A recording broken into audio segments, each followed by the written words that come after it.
Hey guys, it's Julie with Julie's Designs. In this video, I'm in my laundry room and I'm going to show you how to make cafe curtains using a drop cloth. The whole curtain, including the hardware and everything, is going to be under $10.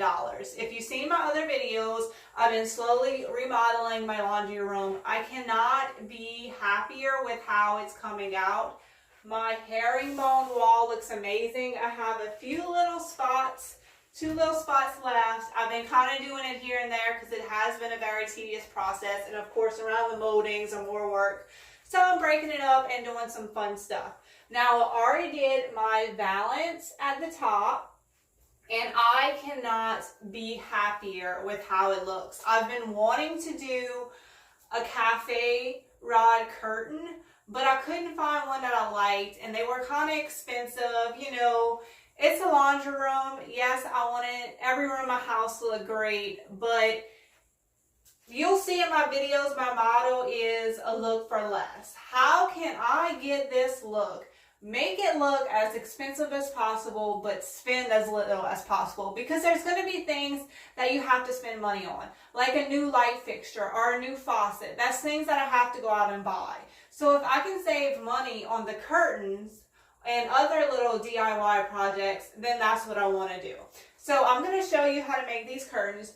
I'm using a drop cloth I got it from Harbor Freight. It was $9 and something, and it's really big. I'll show you the color. I love the color. You can see it up here, and I'm going to show you up close. It's just great texture, great color. And if you want, you can even stamp on these and paint on these. Like, I think it would look cute with a little grain sack stripe.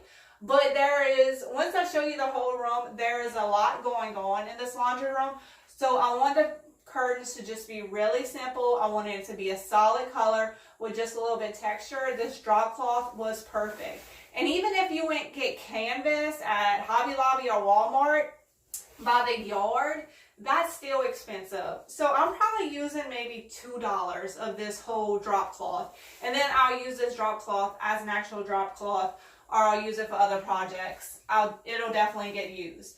And then the hardware I got, so I was looking at cafe curtains, and again, they were a little bit more than I wanted to spend. So I went to Walmart and got these heavy duty curtain rods for 97 cents. Okay, now they were white, and I spray painted them black. And one tip I'm gonna give you is they open and close.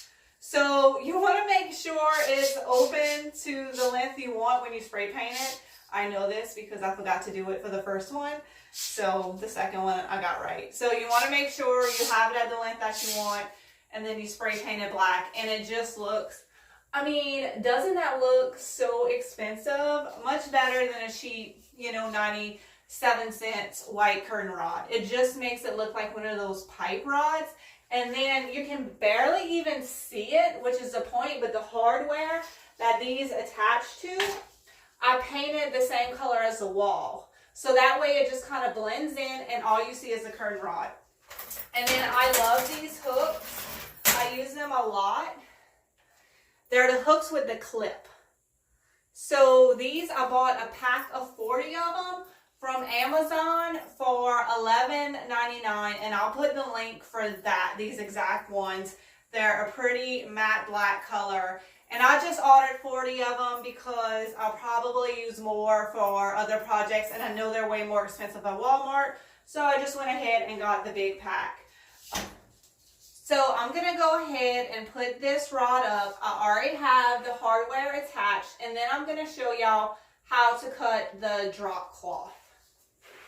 What I did to measure the valance is all it does is attach like that. I still have my blinds under here because in the afternoons the sun hits directly in here. So I still wanted the option to put my blinds down. So I definitely wanted the curtain to come down enough to cover those blinds when they're pulled all the way up. And then my middle rod, I wanted it to kind of cover where there's a crease in the window. So that's where I put the bottom one. So the one at the bottom will be longer and it'll open up both ways, whereas this one is straight all the way across. To figure out the perfect length of the curtain, what I did was I put my rod up and then I put one hook on. And I'm going to measure from that hook all the way to the bottom molding.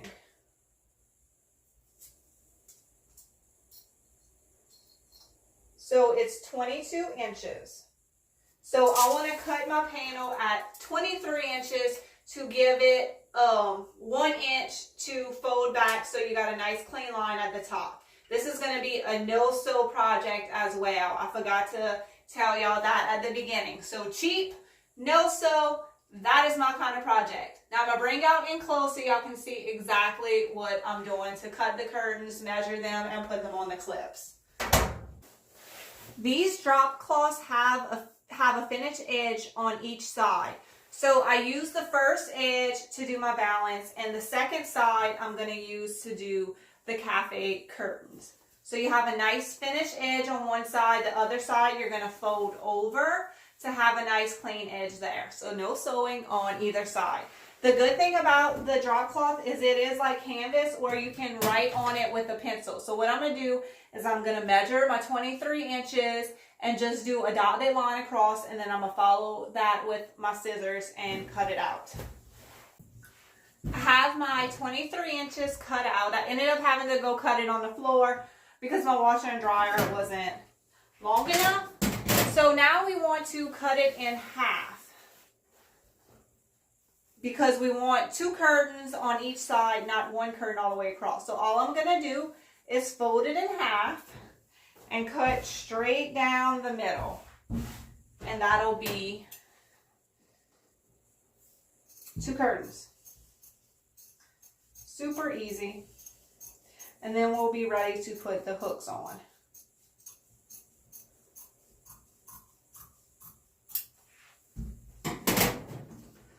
Also, if you like a frayed edge, if you throw this in the dryer, it'll fray up. And then you could fold it over this way and have a little frayed edge for a little extra texture and cuteness. But I'm trying to keep it as simple as possible because there's a lot going on in this room. So I'm not going to do it. I'm going to fold it over and have a clean edge. How I figure out where to put the hooks is I just start from the middle and the edges and work my way in. Also, there's 2 sides. So there's this side and there's this side that's a little bit cleaner.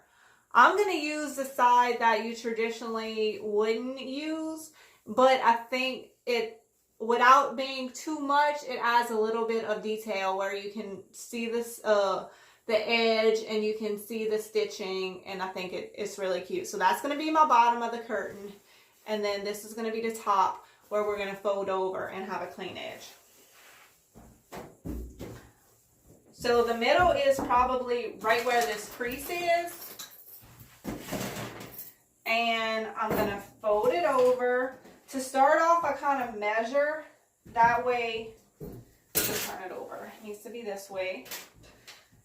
So I can just kind of see what an inch is, and then after that, I can pretty much eyeball it. So this is an inch. And I like to do a little pin tuck detail where you fold it like this, and then you clip it.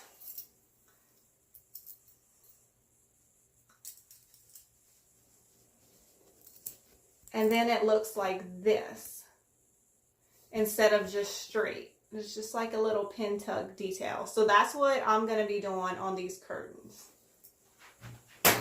Got my middle one. I'm going to do my edges, and then I'm going to figure out the ones in the middle. To me, that's the easiest way. And the edge, I'm just going to fold this way and then fold over that way as well, and that'll keep those edges nice and tucked in.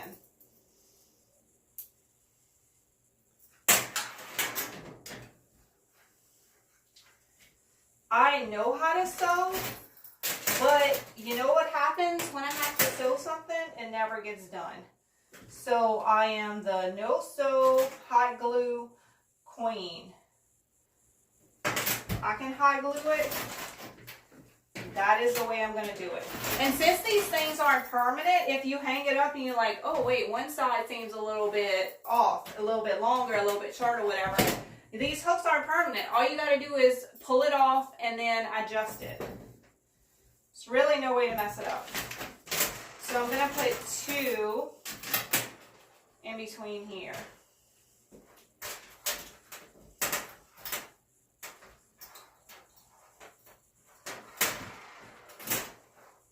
I also think this little pin tug detail makes it look a little bit more expensive as well. Alright, let's have 2 more to go and this panel is done. Sorry, these are a little bit loud.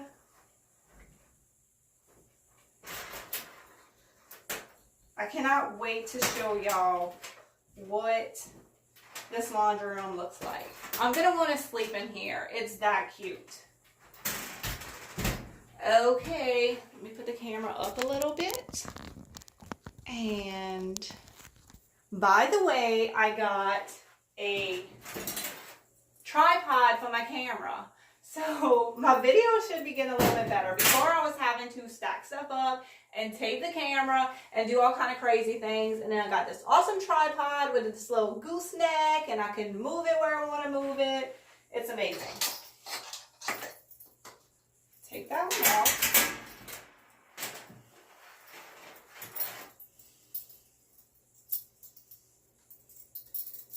And then we'll put this one on.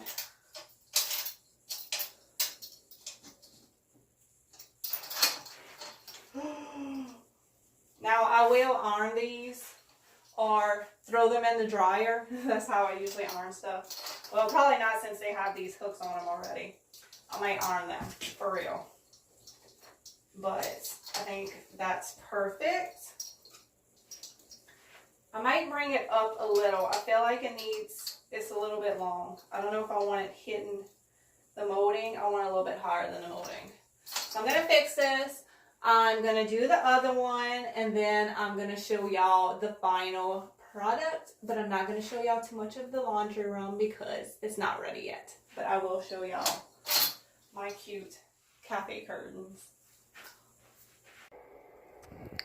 I did iron the curtains with an actual iron and I wanted to show you up close the pin tug detail. You just fold it over instead of just clipping it on. And then the hardware, you can see I painted it the same color. It comes in silver. I painted the same color as the walls because I just wanted it to blend in. I didn't want it to be black or anything. I just wanted you to see the black rod. And then I ended up hot gluing just the bottom edge right here because this panel I cut in half, remember? So the edge was raw. So just to keep it flipped over, I just put a little bead of hot glue and now it's perfect.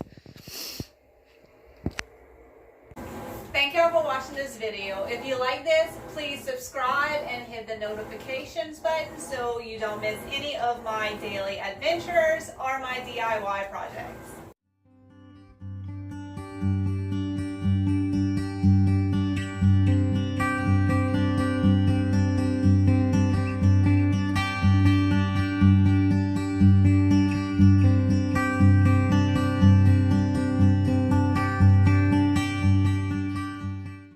Thanks for watching and give this video a big